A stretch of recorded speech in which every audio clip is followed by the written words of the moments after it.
My girlfriend said, "I need space, let's just be friends." I replied, "Sure." Then I removed her name from joint subscriptions, reclaimed her car keys, and changed our Netflix password. 72 hours later, she was knocking desperately on my door. I, 32 male, am sitting in a quiet apartment for the first time in 4 years.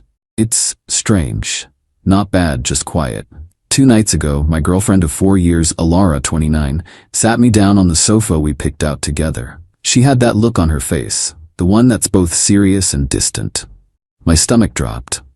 "I think we need to talk," she started. Cliché, I know.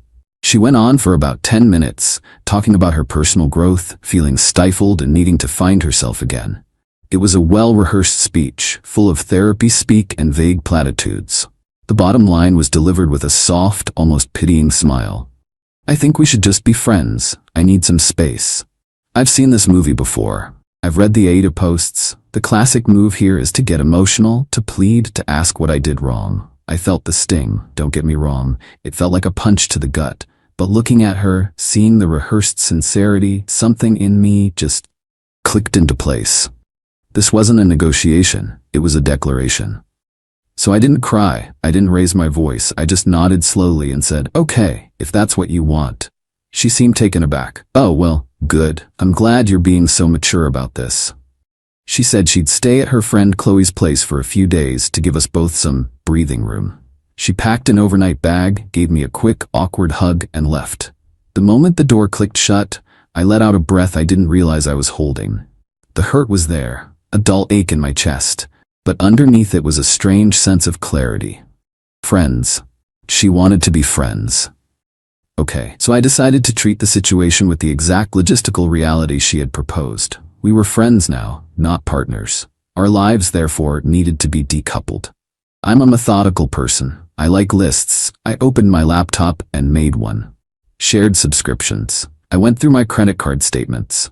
The big ones were easy. Netflix, Spotify Family Plan, the meal kit delivery service we both loved. I have the master accounts for all of them. I changed the passwords. Then I went into the Spotify plan and removed her account. For the meal kit, I simply canceled the subscription. It was due to renew tomorrow anyway. Cost saved, roughly $110 a month. The car, this was the big one. About 2 years ago, Alara's old car died. I'd just gotten a promotion, so I bought a new reliable sedan. The car is entirely in my name. The title, the loan, the insurance, all me. She was the primary driver since I work from home and barely use it. It was, for all intents and purposes, her car in practice, but my car on paper. A friend does not drive a car that I am legally and financially responsible for. The insurance liability alone is a nightmare. I sent her a text. Not angry, just factual. Hey, since we're taking space and figuring things out as friends, I'm gonna need the car back. The insurance is a bit complicated if a non-resident is the main driver. Let me know when is a good time for me to get the keys. I can come to you. Apartment. We live in my apartment. My name is the only one on the lease. She moved in 2 years ago. There's no legal entanglement there, which is a relief. I didn't change the locks yet. I figured I'd give her a chance to get her things like a normal person. I did all of this calmly over the course of about an hour. It wasn't about revenge, it was about boundaries. It was about accepting the new reality she had created for us. If we are just friends, then this is what being just friends looks like. The text about the car was sent about 48 hours ago. She read it, no reply. The meal kit service sent her an email saying the account was canceled. She would have discovered the Netflix and Spotify passwords didn't work the first time she tried. It's been radio silence. Until now, there's a knock at the door. Not a normal knock. It's fast and sharp, insistent. I know it's her. And based on the sound of it, she's not here to be my friend. Update 1. Thank you for all the comments and DMs. It's wild how many people have been through something similar. It helps to know I'm not crazy for reacting the way I did. So, the knocking. I took a deep breath, walked to the door, and looked through the peephole. Yep, Alara, she looked frazzled. Her hair was messy and her face was pinched with irritation. I opened the door. "What the hell is your problem?" she started. Not even a hello. I leaned against the doorframe. "I'm not sure what you mean, Alara. My Spotify logged me out mid-song. Netflix won't work, and you're demanding the car back?" What are you doing? I kept my voice even. I'm doing what you asked. You said you wanted space, that you wanted to be friends. Friends don't share streaming accounts or pay for each other's cars. I'm just tidying things up. She stared at me, her mouth slightly open, as if I'd just started speaking a different language. Tidying things up? I said I needed space, not that you should blow up our entire life. I needed that car for work tomorrow. I understand it's inconvenient, I said, and I genuinely did. But the car is my property and my liability. I can't have someone who doesn't live here be its primary driver. It's an insurance thing. You can get your stuff from the apartment whenever you'd like. Just give me a heads up so I can be here. This is where the entitlement really came out. My stuff? We live here, and that's my car. You bought it for me. I bought it while we were in a committed relationship, I corrected her gently. That relationship is now over, according to you. We're friends. This is me, treating you like a friend. She threw her hands up in the air. This is ridiculous. This isn't how you treat a friend. This is petty and vindictive. My God, Leo was right about you. Bingo, the name hung in the air. Leo, her work friend. The one she'd been having after-work drinks with a little too often for the past 2 months. The one whose name popped up on her phone at all hours. My gut had been screaming about Leo for weeks, but I'd pushed it down. I'd trusted her. I must have let a flicker of something show on my face because she immediately tried to backtrack. That's not what I meant. Who's Leo, Alara? I asked, my voice still quiet. He's just a friend from work. He's been so supportive through all of this. All of what? Your decision to end our 4-year relationship? You're twisting my words, she snapped. I just needed a break, a little space, and you go and do all this? You're trying to control me, just like he said you would. So that was it. This new guy, Leo, had been in her ear, painting me as a controlling villain, probably so he could swoop in. And Alara, wanting the thrill of a new romance without giving up the comfort and stability I provided, had concocted this let's be friends plan. She thought she could put me on a shelf, keep using my car, my apartment, my money, while she test drove a new relationship. The sheer audacity of it was breathtaking. I held out my hand. The car keys, Alara. She looked from my hand to my face, her eyes filled with disbelief and rage. She actually scoffed. No, I need it. I'll ask you one more time nicely. Please give me the keys to my car. She crossed her arms. And what are you going to do if I don't? Call the cops. That would be a great look for you. I didn't even blink. Okay. I pulled out my phone. I didn't dial 911. I opened my car's official app on my phone. I located the car. It was parked right down the street. And with 3 taps, I remotely locked the doors and activated the alarm. The car's horn started blaring, a piercing, relentless sound in the quiet evening. Her eyes went wide. People on the street turned to look. What did you do? She shrieked. The car is now locked and the alarm is on. It will continue until I turn it off. The next thing I can do is report it stolen. It's in my name, remember? They'll find you with it, and that will be a very awkward conversation for you to have. So, for the last time, the keys. She stared at me, her chest heaving. The car alarm was still wailing down the street. Defeated and utterly humiliated, she dug into her purse, her movements jerky and angry. She slammed the keys into my palm. I tapped my phone and the alarm stopped. The sudden silence was deafening. Now, I said, my voice cold, you need to get your things. You have 48 hours to schedule a time with me. After that, I'm changing the locks. She just stared at me with pure hatred. Without another word, she turned and stormed off down the sidewalk. I watched her go, then closed the door. My hands were shaking, not from fear, but from adrenaline. This wasn't just a breakup anymore. This was something else entirely. And I had a feeling it was far from over. Update 2. The last week has been a masterclass in escalating entitlement and delusion. I feel like I'm a character in a movie I never auditioned for. The 48-hour deadline came and went. Alara didn't call, didn't text, just silence. So as promised, I called a locksmith and had the locks on my apartment changed. It cost me $250, but the peace of mind was priceless. I also installed a small, discreet security camera in my living room, pointing at the front door. A little voice told me it would be a good investment. That little voice was right. The day after I changed the locks, the first dirty trick happened. I got a call from my credit card company's fraud department. Apparently, someone had tried to report my card as stolen. They went through the automated system, but because some security questions were answered incorrectly, it was flagged for review. I confirmed the card was in my possession, and they added extra security notes to my account. Trick number 2 was far more serious and happened 2 days later. I got a calendar invite for a mandatory meeting from HR. The subject was just follow-up conversation. My boss, Mark, and a woman from HR, named Susan, were on the invite. My stomach twisted into a knot. I walked into the small conference room and they were both there, looking serious. This wasn't going to be a casual chat. Susan started, her voice neutral and professional. Thanks for coming in. We've received an anonymous communication that contains some serious allegations regarding your conduct outside of work. Under company policy, we are obligated to make you aware of it and discuss it.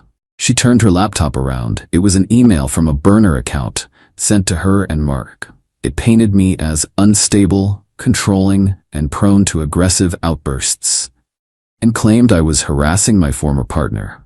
It was clearly designed to make me look like a workplace liability. My blood ran cold, but I forced myself to remain calm. I read it, took a breath, and looked at them. Susan, Mark, this is deeply mortifying, I began. My girlfriend and I broke up last week. It has not been amicable. This email is a malicious and false retaliation from her because I took back my car and canceled shared subscriptions after she ended things. The person described in that email is not me. Mark, who had been quiet, leaned forward. Susan, I've managed this man for 4 years. He's one of my most level-headed team members. We've had stressful deadlines and difficult clients, and I have never seen anything but professionalism from him. This email is the complete opposite of the employee I know. Susan nodded, listening. She looked back at me. Do you believe this will escalate further? Is there any risk of this spilling into the workplace? No, I said firmly. I have taken steps to secure my home and finances. I believe this was an act of desperation on her part. It will not happen again, and it will certainly not affect my work. Susan closed the laptop. Okay, we are documenting this incident and your response. Given your work history and Mark's testimony, we are considering this a malicious personal matter. We see no reason for further action at this time, but we wanted to be transparent. The Employee Assistance Program is available if you need support. I left that meeting feeling rattled, but relieved. She had tried to attack my livelihood. This wasn't a game anymore. That night, my new camera paid for itself. At around 11 p.m., I got a motion alert on my phone. I opened the live feed and watched, my heart pounding, as the doorknob to my apartment slowly turned. Someone was trying to use a key. It jiggled, then stopped. Then, a few seconds later, it tried again. It was Alara. When the key didn't work, she just stood there for a full minute, staring at the door before leaving. I saved the footage. This was the final straw. She had tried to mess with my job. She tried to enter my home. This was no longer about being the bigger person. This was about self-preservation. I needed something decisive. Something that would sever the last tie and expose the truth in a way she couldn't twist. And then I remembered her parents. Alara's parents, David and Karen, are good people. Old school, practical, no-nonsense types. They always liked me. When I bought the car, they had generously given us, as a couple, $5,000 towards the down payment. It was a gift given under the pretense of supporting our future together. I hesitated. This felt like crossing a line, but she had crossed so many more. I composed a text to her father, David. Me, hi David, hope you and Karen are well. I'm writing because, as you may or may not know, Alara and I have ended our relationship.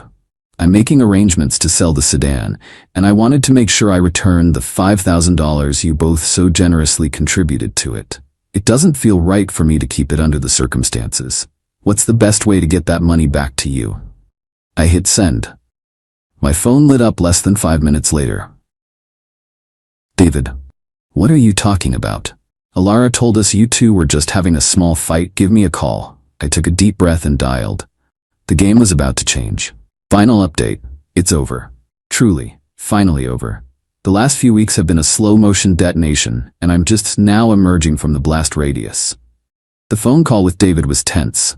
I laid everything out calmly and factually. The breakup? The car, the subscriptions, the email to my boss, and finally the video of her trying my door. I offered to send him the proof. There was a long pause. Karen and I are coming down, he said, his voice strained. We need to understand what's going on. We'll be there tomorrow. The next day, they met me at my apartment. They looked worried and tired. Karen was holding back tears, and David looked grim. They were polite but reserved. I could tell they were torn, wanting to believe their daughter but confronted with my serious accusations. We just want the full picture, Karen said softly. Alara is our daughter.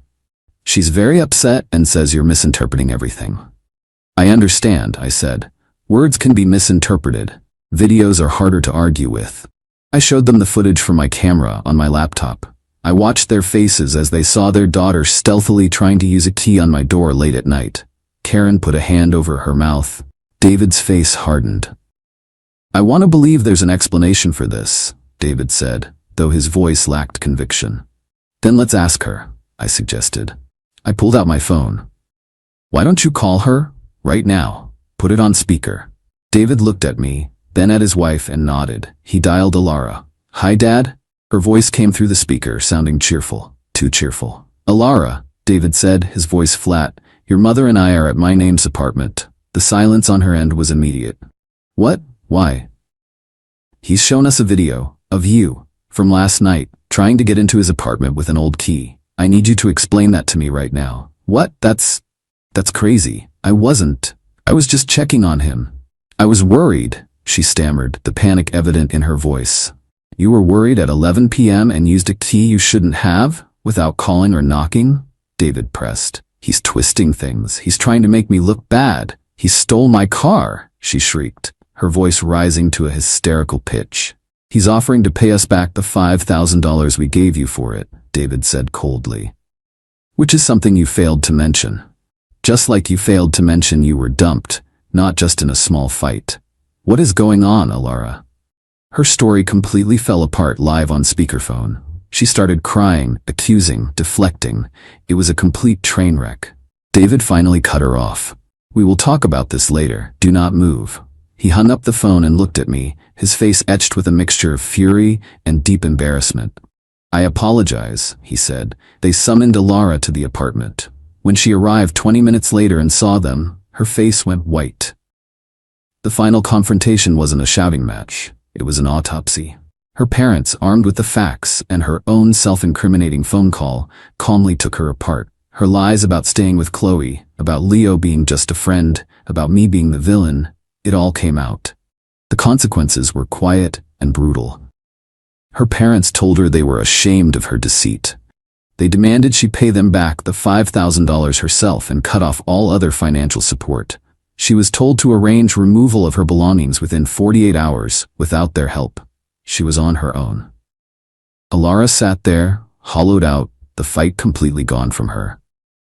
She had built her plan on a foundation of lies, and I had simply knocked out the cornerstone. A professional moving service, which I assume she paid for with a credit card, showed up the next day. She waited in the truck while they quickly and impersonally cleared out her things. The process of selling the car took about 2 weeks. I got a few lowball offers before an online dealership gave me a fair price. They picked it up from my building's parking lot yesterday. The moment the funds cleared, I transferred the $5,000 to David and Karen. David's reply was short. We are deeply sorry for all of this. We wish you the best. I've blocked Alara, Leo, and anyone connected to them. I have no idea what their situation is, and the most freeing feeling in the world is that I genuinely don't care. The quiet in my apartment is no longer strange. It's peace. It's the sound of a chapter of my life, one filled with drama I never asked for. Finally, mercifully, ending.